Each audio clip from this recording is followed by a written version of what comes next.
Assalamualaikum warahmatullahi wabarakatuh. Selamat sore dan salam sejahtera, puji syukur kepada Allah Subhanahu wa taala. Kami dari mahasiswa Fakultas Ilmu Administrasi Program Pasca Sarjana Ilmu Administrasi Program Studi Inovasi dan Entrepreneurship. Pada sore hari ini saya Budi Prakoso didampingi oleh saya Arif Jaksana Negara dan saya Ardian Budi Sustio. Oke, kami bertiga di sini sebagai mahasiswa program Pasca Sarjana Inovasi dan Entrepreneurship akan melakukan sesi wawancara berdiskusi bincang ringan dengan Bapak Muhammad Itnillah sebagai Direktur Kapal Perikanan dan Alat Penangkapan Ikan Ditjen Perikanan Tangkap. Dan pada sesi sore ini terkait dengan model bisnis inovasi sosial yang bertujuan untuk bisa memberikan inovasi sosialnya itu adalah ke arah nelayannya, terus ke arah peningkatan kesejahteraan serta peningkatan dari kapabilitas nelayan itu sendiri. Untuk itu akan dilanjutkan oleh Pak Arif Satria untuk bisa memberikan beberapa pertanyaan dilanjut dengan teman-teman kita semua di sini sehingga pembicaraan ini diskusinya akan menjadi lebih ringan, lebih santai untuk bisa segera dilakukan. Silakan Pak Arif, waktunya. Terima kasih Pak Budi atas sambutannya tadi. Jadi di sebelah karena saya ini ada Pak Itnillah, Muhammad Itnillah sebagai Direktur Kapal Perikanan dan Alat Tangkap Ikan. Selamat sore Pak Nillah. Selamat sore Mas Arif. Jadi kita ini bertiga datang ke sini terkait dengan untuk memberikan salah satu inovasi Pak Nillah. Satu inovasi itu bukan inovasi terkait dengan masalah bisnis, tapi inovasi ini terkait dengan masalah sosial. Jadi kita punya tema di sini adalah untuk memberikan memberikan inovasi sosial itu ada di nelayan yang ada di Natuna, yang dimana kita tahu sekarang ini bahwa sumber daya ikan itu melimpah banget di sana, tapi menurut data statistik bahwa nelayan di sana itu belum merasakan maksimal intinya atas hasil dari sumber daya ikan tersebut. Nah, mohon ini ada pertanyaan Pak. Inilah bagaimana tanggapan Pak Nillah di sana tuh bagaimana sumber daya ikannya bisa diceritakan ya? Ya, terima kasih Mas Arif, Pak Budi dan juga Mas Ardian. Jadi terkait dengan potensi sumber daya kelautan dan perikanan di Natuna. Memang Natuna ini salah satu wilayah pengolahan perikanan, kalau kita sebut itu masuk dalam WPP 101. Ini kalau sekarang istilahnya di Indonesia namanya adalah Laut Natuna Utara, karena kita pengen terpisah dengan penamaan yang dulunya adalah Laut Cina Selatan, di mana ini diklaim sebagai milik oleh pemerintah Tiongkok. Nah, potensi di Natuna atau Natuna Utara ini sangat besar. Ini salah satu WPP yang paling diminati oleh kapal perikanan atau pelaku usaha perikanan tangkap di Indonesia selain di Arafura. Kenapa kok diminati? Karena di sana potensinya itu sangat besar. Ya, memang di Natuna Utara ini relatif lebih dalam dibandingkan Arafura. Tapi ikan yang ada di sana ini kualitasnya bagus sekali. Ya, banyak sekali komoditas unggulan di sana. Contohnya Napoleon, kemudian kerapu, berbagai jenis kerapu, kemudian ada juga cumi. Ya, cumi ini juga salah satu terbesar di sana. Kemudian juga ikan-ikan pelagis yang ada di sana. Nah, memang sekarang ini kalau dilihat dari data statistik, kenapa kok masyarakat sekitar Natuna, kita bicaranya Natuna itu berarti Kabupaten Natuna, ini memang kurang menikmati hasil dari kekayaan yang ada di sana. Ya. Eksploitasi yang ada di WPP 101 ini sekarang nomor 2 dibandingkan Arafura, kapal-kapalnya. Jumlahnya sekitar 1.400-an kapal yang ada di sana. home base-nya bukan di Natuna. Home base-nya ada di, kalau dekat dengan Natuna itu ada di Karimun, ada di Tanjung Pinang. Yang kedua ada di Mayangan Probolinggo, kemudian ada di Pantura Jawa dan di Jakarta. Ini yang paling besar, ya. Sehingga masyarakat di sekitar Kabupaten Natuna ini memang tidak secara langsung menikmati di sana. KKP sekarang mencoba sudah membangun namanya SKPT Selat Lampa, dan itu posisinya ada di Kabupaten Natuna. Ya, memang ini belum banyak dinikmati oleh teman-teman yang mempunyai armada kapal besar. Mereka masih masuk ke domisilinya masing-masing. Ya, di sana baru ada mungkin sekitar 10 kapal yang masuk ke sana.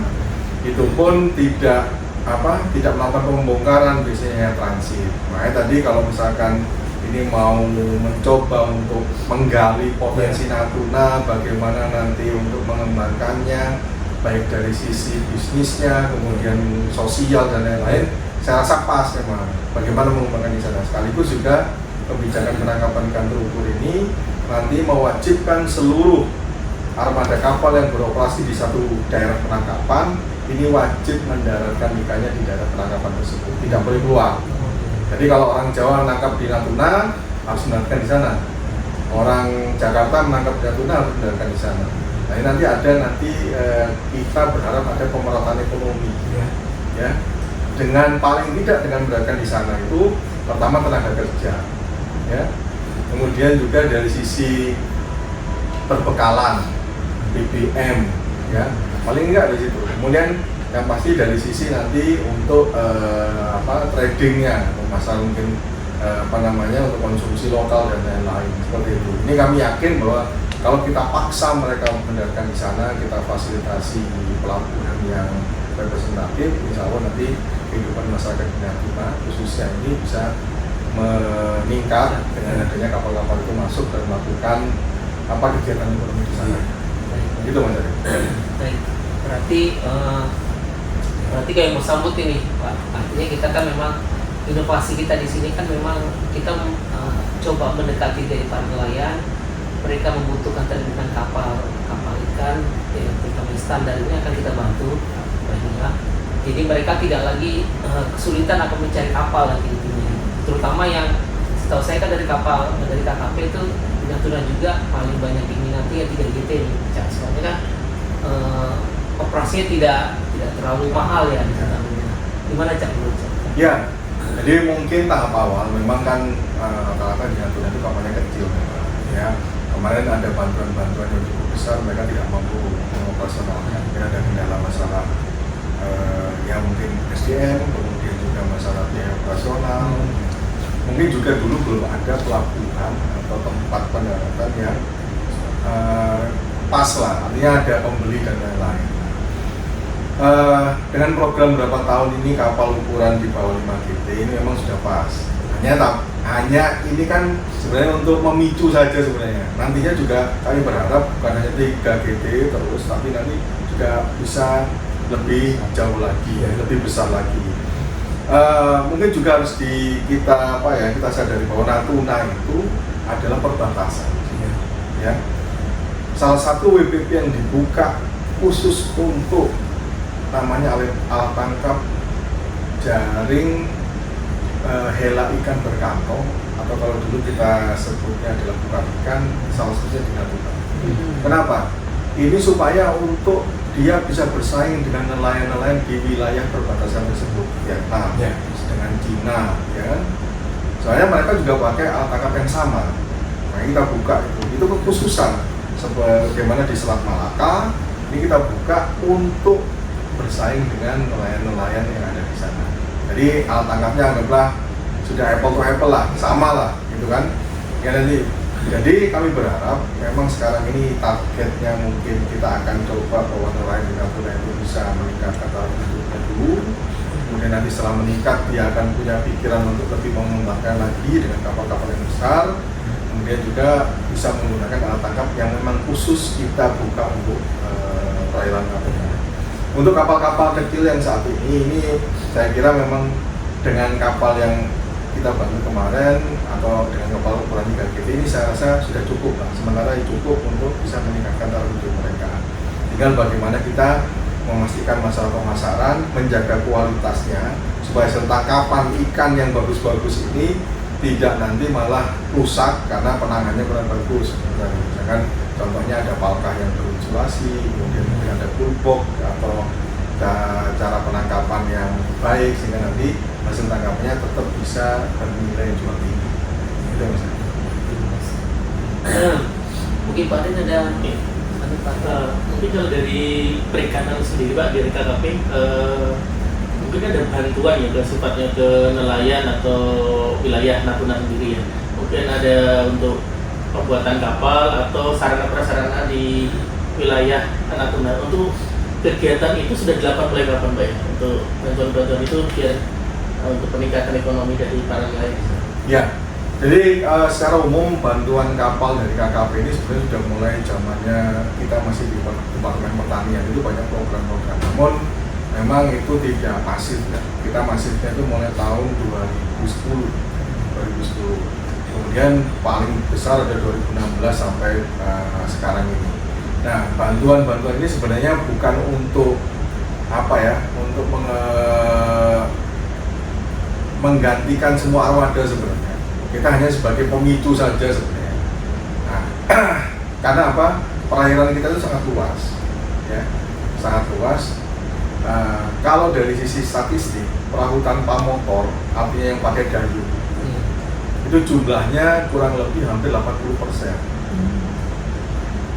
Ya, jadi yang skala kecil itu hampir lebih besar. Yang 20% ini motor tempel sampai dengan kapal motor ukuran di atas 30%. Jadi kecil sekali, bahkan yang ukuran di atas 30 itu hanya 2% dibandingkan dengan armada keseluruhan. Total kita itu di data statistik hampir 900.000 kapal. Jadi jumlahnya banyak sekali, cuman dominasinya tadi yang kecil. Nah, bantuan-bantuan tadi sebenarnya dulu tujuannya adalah bagaimana kita meningkatkan daya jelajah mereka. Yang kedua, bagaimana kita mengajari teman-teman nelayan itu untuk menggunakan teknologi. Ya, kalau dulu misalkan hanya kapal kayu, ya, pembuatannya sudah sangat tradisional. Kita coba pakai kapal yang fiber. Ya, artinya teknologi fiber ini bisa bisa digunakan oleh nelayan Indonesia lah, tidak melulu hanya kayu dan juga kayu juga terbatas. Kemudian juga terkait dengan masalah itu menjaga kualitas atau menjaga mutu hasil tangkapan. Kita berikan palka yang berinsulasi, kemudian ada full box gitu. Dan juga masalah alat tangkap juga gitu, kita kenalkan alat tangkap yang efisien, kemudian yang ramah lingkungan kategorinya. Itu sebenarnya tujuan kita bagaimana bantuan-bantuan ini sebenarnya untuk merangsang mereka lah, supaya itu lebih meningkat lagi kemampuannya sebenarnya. Kemudian menggunakan teknologi dan lain-lain. Nah, cuman pada perkembangannya memang bantuan ini memang harus pelan-pelan kita laksanakan, ya. Termasuk juga bagaimana dari sisi keselamatan pelayaran. Bantuan kita itu dilengkapi dengan life jacket, kemudian alat-alat keselamatan yang GPS, Finder. Kemudian untuk itu teknologi dan juga keselamatan itu benar-benar jadi acuan. Kalau kita lihat nelayan kita itu, ya mungkin karena nyawanya double kali ya. Jadi kadang tidak ada apapun, tidak bawa apapun, dia udah berani melayar gitu. Dan sebagai pengguna tidak bisa begitu, kita harus mengajari mereka untuk dengan contoh tadi, bantuan tadi. Nah, kita berharap bahwa bantuan-bantuan dari KKP, kemudian dari CSR, dari teman-teman swasta ini bisa meningkatkan lah paling nggak SDM mereka, pengetahuan mereka terkait dengan kapal ikan. Itu sih Mas. Berarti memang udah sesuai Pak dengan yang kita inginkan. Mungkin kalau nanti CSR-nya ataupun dari bantuan dari kakak bisa ke kita juga, mungkin sebagian kita tidak banyak-banyak, tidak perlu tidak 100% gimana, paling berapa persennya aja dari nilai ininya, dan kita bisa memanfaatkan tadi untuk kesejahteraan dari nelayan Pak di itu sih intinya sih Pak. Jadi fokus kita sekarang inovasi ini untuk memang meningkatkan kesejahteraan. Jadi bukan terkait masalah pebisnis di sini, tapi malah kita bagaimana meningkatkan, tapi nanti mungkin ada sedikit memberikan masukan juga buat nanti kita juga hanya untuk sustain aja, sustain itu berkelanjutan dengan programnya. Itu aja sih Cak, mungkin dari kami yang ditanyakan. Mungkin Pak Budi sekarang Pak Budi. Jadi sangat menarik ini Pak Direktur terkait dengan social business inovasi yang harus kita garap di mahasiswa S2 ini untuk mendukung value proposition dari nelayan tersendiri dan memang untuk kepentingan negara ya di Kementerian Kelautan dan Perikanan. Terkait dari yang tadi Pak Direktur ungkapkan perihal ada jelajahnya, ada teknologinya, ya kan, terus ada kearifan lokal di situ. Nah, yang juga harus diperhatikan Pak terkait dengan namanya tadi nelayan di situ, kapal-kapal yang beroperasi harus mampir di Natuna, ya, seperti itu Pak. Nanti perlu Pak nanti dikaitkan di program kita ini di inovasi sosial ini, salah satunya itu adalah terkait dengan platform digitalisasi yang memang nanti akan mengarahkan kepada segmen ke arah nelayan juga, ke Kementerian Kelautan dan Perikanan juga, terus untuk bisa mengintegrasikan stakeholder ataupun nelayan ataupun kapal-kapal yang digunakan untuk kepentingan tersebut, sehingga nelayan itu bisa tepat sasarannya, terus juga ada peningkatan kesejahteraan, dia bisa bekerja juga sebagai penduduk-penduduk lokal itu bisa bekerja di situ dan secara otomatis bisa meningkatkan taraf hidup nelayan dan pendapatan di situ Pak. Jadi terima kasih Pak Direktur atas penjelasannya kepada kami mahasiswa di sini, ya kan. Semoga kita semua di sini bisa menjalankan, ya kan, inovasi bisnis sosial terkait dengan untuk kepentingan nelayan di Kepulauan Laut Natuna yang memang nomor 2 ya di Arafura ya. Seperti itu, yang pertama di Arafura karena sebelumnya saya pernah di Ambon juga kan seperti itu, jadi dan nomor 2 di Natuna. Terima kasih kami ucapkan terima kasih banyak Pak Direktur atas waktunya kepada kami semua di sini yang memberikan arahan, penjelasan secara umum dan detail terkait dengan potensi yang ada di Laut Natuna. Ya, cukup. Terima kasih. Terima kasih Mas Budi, Mas Arif dan